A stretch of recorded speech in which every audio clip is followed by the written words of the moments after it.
ఏవైతే ప్రజల్ని ఇబ్బంది పెట్టే చట్టాలన్నీ సమీక్ష చేస్తాం, ఇర్రెలవెంట్ తీసేస్తాం.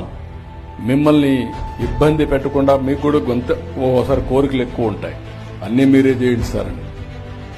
అల్లావుద్దీన్ అద్భుత దీపం ఉంటే అన్నీ చేస్తాను. కానీ నేను సంపద సృష్టించాలి, ఆదాయం పెంచాలి.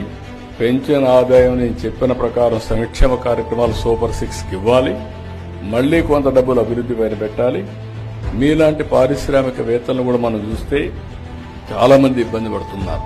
పౌల్ట్రీ ఇబ్బందుల్లో ఉంది, టెక్స్టైల్ ఇబ్బందుల్లో ఉంది, చాలా ఇండస్ట్రీస్ అన్ని ఇబ్బందుల్లో ఉన్నాయి.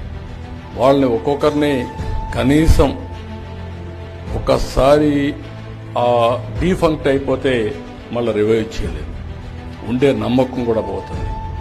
దానికి ఏ విధంగా చేయాలనో అన్ని ఇండస్ట్రీస్ని ఆలోచిస్తున్నా, అవి కూడా రివైవ్ చేస్తామని చెప్పి కూడా నేను మీకు తెలియజేస్తూ, డైరీ షెడ్స్కి ఎక్కడైతే విలేజ్ లెవెల్లో ప్రాపర్టీ ట్యాక్స్ కానీ హౌస్ ట్యాక్స్ కానీ ఇస్తే అవన్నీ ఇమ్మీడియట్ గా రద్దు చేస్తామని చెప్పి కూడా ఈ సభాముఖంగా మీకు అందరికీ హామీ ఇస్తున్నా.